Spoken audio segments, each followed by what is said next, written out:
नमस्कार दोस्तों, mission art के इस ऑनलाइन प्लेटफॉर्म पर एक बार फिर से आपका हार्दिक स्वागत व अभिनंदन।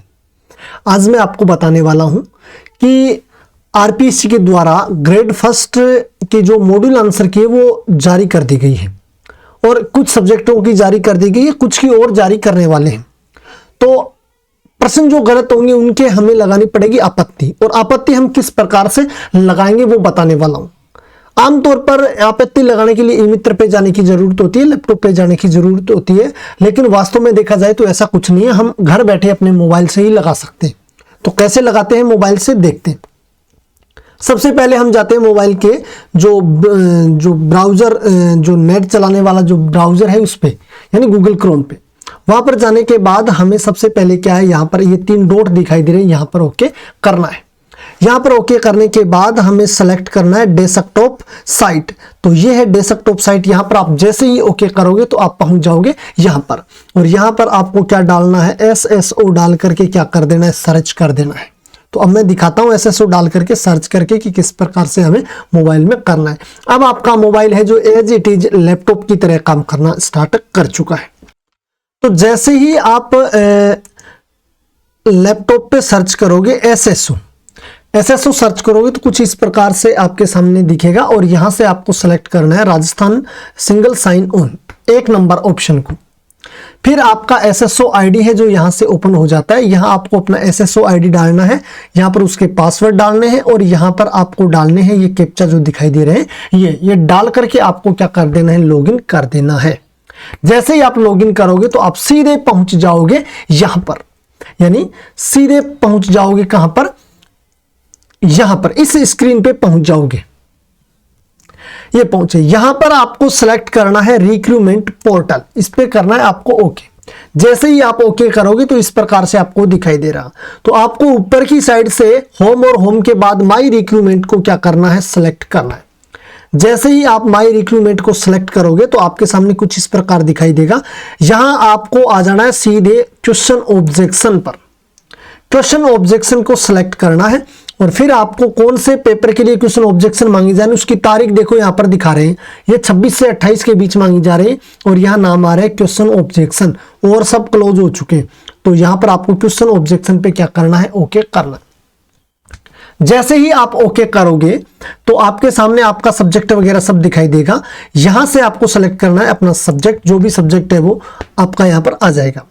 सब्जेक्ट एस कोड की बात करें तो यहां पर मास्टर सेट है जो विभाग ने साइट पर अपलोड कर रखे, उसके अनुसार ही आपको ये जो ऑब्जेक्शन है वो लगाने हैं। फिर आपको प्रश्न की संख्या भरनी है। जैसे मुझे 149 नंबर प्रश्न की लगाने, तो मैंने 149 नंबर प्रश्न भर दिया। फिर जैसे मान लो इसमें क्या है कि इसमें मल्टीपल ऑप्शंस आर राइट है, इसमें क्या 2 से ज्यादा ऑप्शंस सही है, तो इसलिए मैं ये सिलेक्ट कर रहा हूं। आपको जैसे मान लो आप वाले में क्या हो कि जैसे क्वेश्चन क्या है, रॉन्ग है, क्वेश्चन क्या है, गलत है, या यूं कहे तो आंसर गलत है, यानी प्रश्न तो सही है आंसर गलत है। आपको आंसर गलत वाला सेलेक्ट करके आपको यहां से, जैसे विभाग ने 4 नंबर माना है, आपको ऐसे लग रहा है कि 3 नंबर, तो आप यहां पर क्या करोगे, 3 नंबर डालोगे। अब रहा यहां पर रीमार्क डालना है आपको, कि जैसे ही आप रीमार्क यहां पर आप कुछ लिखोगे तो आपको कुछ किस प्रकार से लिखना है वो भी मैं आपको बता देता हूं। लेकिन इससे पहले मैं बता देता हूं मेरे वाले में क्या ये नहीं है, मेरे वाले में जो ऑप्शन का तरीका है वो थोड़ा अलग है, उसमें मल्टीपल है, इसलिए मैं ये सिलेक्ट करता हूं, इसको यहां से हटाता हूं। अब देखो ये आ गया मेरे वाले में, ये सिलेक्टेड आंसर ये नहीं पूछा है, क्योंकि मैंने कह दिया कि 1 से ज्यादा ऑप्शन क्या है सही है, इसलिए ये क्या है, बंद हो गया। बाकी तो आपको यहां से क्या करना है, सिलेक्ट करना है। अब आपको रीमार्क के रूप में क्या लिखना है वो मैं आपको बताता हूं। ऐसे कुछ लिखना, रीमार्क में आपको कुछ इस प्रकार से लिखना है। जैसे देखो लिख रखा ना, ज्योति भट्ट भी एक छापा कलाकार है, यानी क्या है कि एक प्रश्न पूछा था कि निम्नलिखित में से कौन सा कलाकार छापा कलाकार है, तो उसमें क्या है 3 ऑप्शन दिए हुए थे, उनमें जो ऑप्शन माना है वो कलाकार छापा कलाकार था। उसके अलावा एक और जो ऑप्शन में दे रखा है ज्योति भट्ट, वो कलाकार भी छापा कलाकार था, इसलिए मैंने लिखा है ज्योति भट्ट भी एक छापा कलाकार है, यानी प्रिंट मेकर है। इसका स्रोत क्या है, क्लास 12 की NCERT book in Rajasthan board, यानी इन राजस्थान और राजस्थान बोर्ड। अब क्या है कि राजस्थान बोर्ड में है, और इसमें फिर आपको यहां पर लिखने क्या, पेज नंबर, क्या लिखना है, पेज नंबर लिखना है कि कौन सी किताब की कितने नंबर पेज पे है। तो राजस्थान बोर्ड में एनसीईआरटी की किताब चलती है, उसकी पेज नंबर 119 पर यह बात लिखी गई, आप देख सकते हैं। दूसरा मैंने हवाला दिया है समकालीन भारतीय कला, ये क्या है, पुस्तक है, इसके लेखक है डॉक्टर ममता चतुर्वेदी और इस किताब का पेज नंबर 130। तो ये दो रेफरेंस मैंने क्या कर दी है, दे दी। तो ये दोनों चीजें आपको भी क्या है यहां पर डालनी है। ये रेफरेंस डालने के बाद आपको करनी है यहां से चूज फाइल से जो पीडीएफ आपने जो बनाई है, यहां पर पीडीएफ हो सकती है, यहां पर इमेज हो सकती है, ठीक है। तो आप इसको क्या करोगे, ओके करोगे। ओके करने के बाद जैसे मान लो मैंने यहां पर ये मेरे आप अपने फाइल को अपने नाम से सेव कर लीजिए। यहां पर मैंने क्या कर दी, फाइल को ओके कर दिया। अब इसमें देखो क्या ऑप्शन है, अब इसमें ये सारी चीजें हो चुकी है, ठीक है। अब आपको क्या करना है, ऐड करना है। जैसे ही आप ऐड करोगे तो ये सारी चीजें आपकी क्या हो चुकी है, ऐड हो चुकी है। आप अपनी पीडीएफ को यहां से डाउनलोड करके भी देख सकते हो। आपको करना है यस, ये करने के बाद आप कर दो इसको क्या, सेव कर दो। आप इसको क्या कर दो, सेव कर दो। और जैसे ही आप इसको क्या करोगे, सेव करोगे, सेव करने के बाद आपके सामने कुछ इस प्रकार का इंटरफेस आएगा, जहां से आपको क्या करना है, पेमेंट करना है। यहां देखो लिख रखा है टोटल चार्ज क्या लगेंगे, आपके 100 रुपए लगेंगे। आपको यहां पर क्या करना है, पे फीस करना है।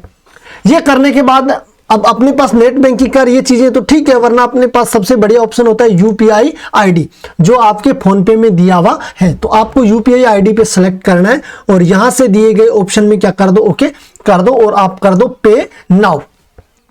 जैसे ही आप पे नाउ करोगे तो आपके सामने दिखाएगा कि आपके कितने लगेंगे, 110 रुपए लगेंगे। 10 रुपए किसके, ई मित्रा चार्ज लग रहे हैं जो इस एसएसओ पोर्टल के हैं। तो यहां पर पे यूजिंग यूपीआई आईडी, इसको क्या कर दो, आप कर दो यहां पर सिलेक्ट। इसके बाद आपके मोबाइल में दी गई जो यूपीआई आईडी है, उस आईडी को क्या करो, आप सेलेक्ट करो। जैसे कि इस प्रकार से होगा, आपके मोबाइल नंबर और आपके मोबाइल नंबर के बाद @ और YBL कुछ इस प्रकार से लिखा हुआ आएगा। उसको यहां पर भरकर आप क्या कर दो, प्रोसीड कर दो। जैसे ही आप इसको प्रोसीड करोगे तो आपके सामने जो इंटरफेस दिखाई देगा वो कुछ इस प्रकार से आपके मोबाइल पे दिखाई देगा।